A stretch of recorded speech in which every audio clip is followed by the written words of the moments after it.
Presbyterian Church in Carberry. In Knox Presbyterian Church we find reflected the history of the Carberry Plains.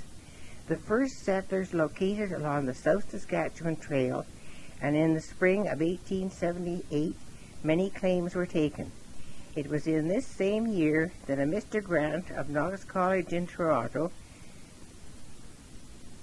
held the first services in the home of George Hope, Sr. of Fairview.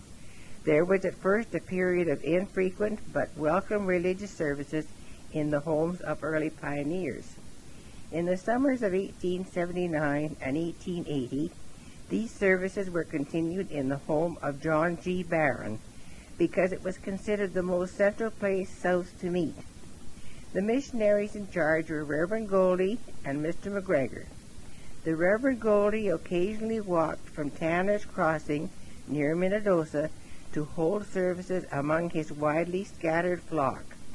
Next came the Reverend George Roddick, who was the first station minister on the Carberry Plains. Not only were they the first on the field, but the Presbyterians were the first to establish themselves as a settled congregation. In 1881, the Reverend Donald McCannell, B.A., was ordained and inducted to the Carberry and Associated Stations congregation.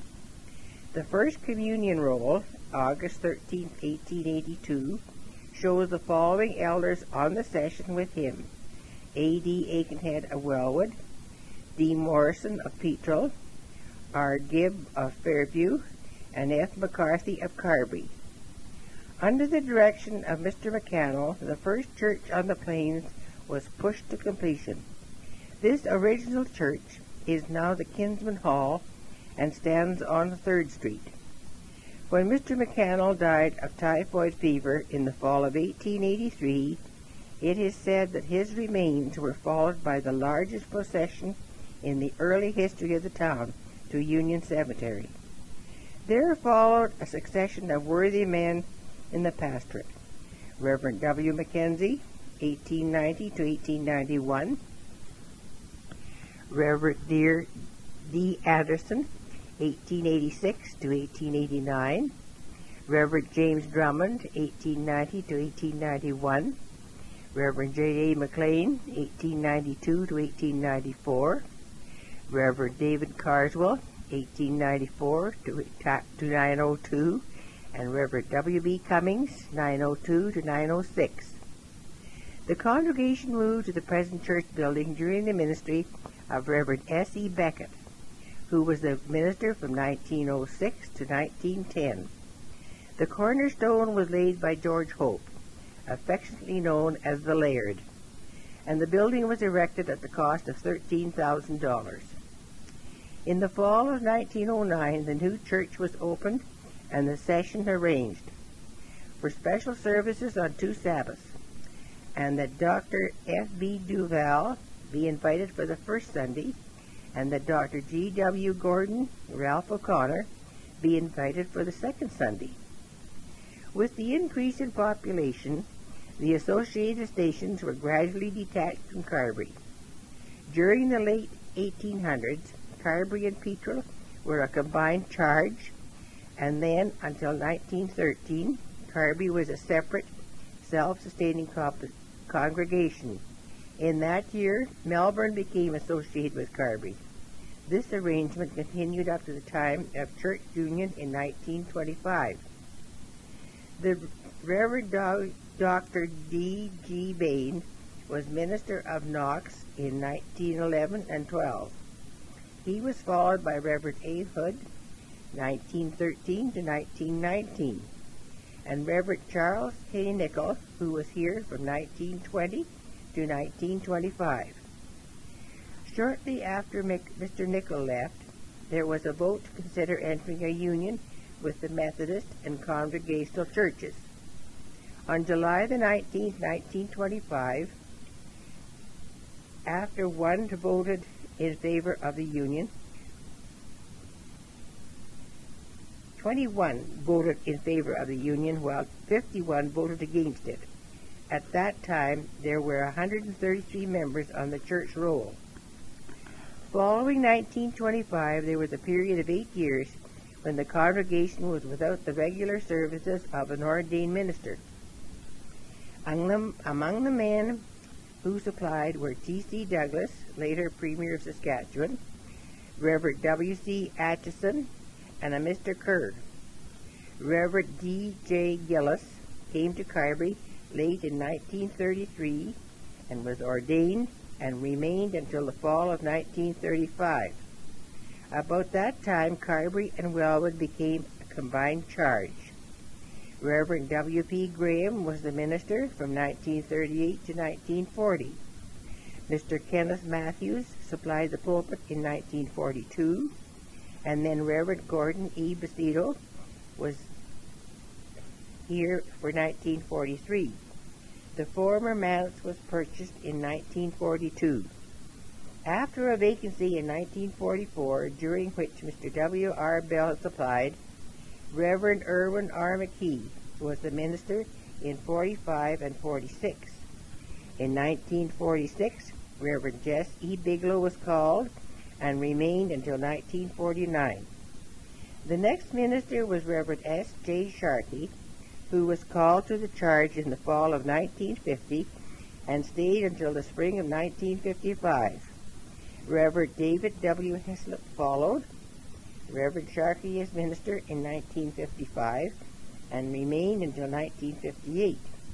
Reverend T.J. Hare ministered to the congregation for 1 year. In 1963, Reverend Malcolm McQuaig was called.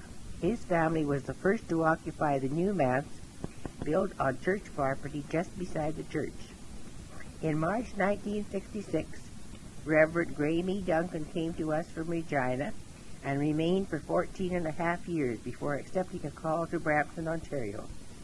For a year, services in Knox were conducted by the interim moderators, Reverend Peter Waddell, Reverend Keith Matthews, and Reverend Scott Hewlett, all from Brandon. In 1966, the Presbyterian Church in Canada ordained women as elders and ministers. Reverend Linda Berdan, B.A., B.T.H., came in August 1981 to Knox and Sion as our First Lady Minister. Reverend Berdan was with us until April 1987. Reverend Jean Bryden was our minister from 1988 to June 1994, when she was called to Portage. In June 1995, Reverend Sloat was called to fill our pulpit and was with us until the fall of 1999. Following Reverend Sloat, our own Mary Ella Provan was our pulpit supplier. Mary Ella was a retired school teacher and had taken some Christian education while taking teaching course. Mary Ella was well liked as a minister. When we were in short supply, she was with us for over 3 years. Reverend Heinrich Groskopf and family came to us from South Africa the end of January 2004, and we're hoping to have them with us for a good many years. The appearance of the church has changed over the years. 3 memorial stained glass windows beautify the south of the sanctuary. The inscriptions on these windows read, "To the glory of God and in loving memory of Jim and Keith Thompson." Also the inscription, "To Mr. and Mrs. A.N. Menzies and Mr. and Mrs. John Hanna." Approximately 200 new hymn books have been given in memory of loved ones. The interior of the sanctuary, the vestibule, outside steps, and the lower auditorium are completely covered with carpet. The walls of the sanctuary are covered with beautiful dark green panels, but the original light fixtures remain, in keeping with the architecture of the building. A modern public address system has been installed, as well as a new fire exit and emergency lighting. Music always played an important part in the church service. Choirs, both adult and junior, with capable leaders and accompanist, assist with the services of worship. A Hammond organ, the first in the church in Carberry, was dedicated during the ministry of Reverend Sharkey. The inscription on the plate read, "To the glory of God, and in grateful remembrance of men and women of Knox congregation who served their country in the World Wars 1914-18 and 1939-45, and in appreciation of the pioneers and families who founded and preserved this church. Their name liveth forever." This organ replaced an older model pump organ, which was later converted to electric organ, dedicated after the First World War. This organ was presented by Knox Girls Club in memory of the men belonging to this congregation who fell in the Great War of 1914-18. Rest ye in peace. A second piano is used in the sanctuary in addition to the one in the lower hall. On September the 7th, 1958, the Shomeric Chapel chimes, given by Mr. and Mrs. L. Murray, were dedicated to the glory of God and in honor of His servants who have faithfully maintained, with God's help, the witness of this church in this community. In 1885, the Pioneer Mission Band was organized in Carberry, the first in Brandon Presbyterial. Mrs. Catherine Moxley, a sister of one of the first elders, formed a group and was the first leader. The keeping of records did not seem important in the early days, and the only leader's name recorded before union was Mrs. John McFetridge. After 1925, leaders were Mrs. George Elliott, Mrs. J. L. Cowie, and Mrs. J. J. Thompson, who was a leader for 25 years. She was ably assisted by many ladies and the CGIT girls. In 1960, the name was changed to Children of the Church.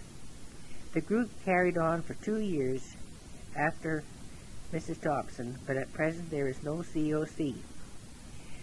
For many years, a successful group of explorers met each week, but that ended for lack of leadership.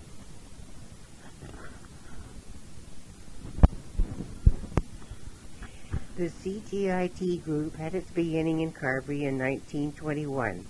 There were 2 groups, one in the Methodist Church and the other in the Presbyterian. In the late 50s, 6 senior girls graduated. 2 others, on completion of grade 12, entered and graduated from Presbyterian Church Deaconess Training School. In the early 1940s, a very energetic group of school boys and girls were gathered together for a baby band once a week, with mothers taking turns as leaders. This band continued for several years. Soon after T.C. Douglas began his ministry in 1925, he organized the Boy Scouts, Cubs, and Girl Guides. Tommy was the leader of the Scouts, Ernest McFetridge and Reg Marvin led the Cubs, while Pauline Cowie was leader of the Girl Guides.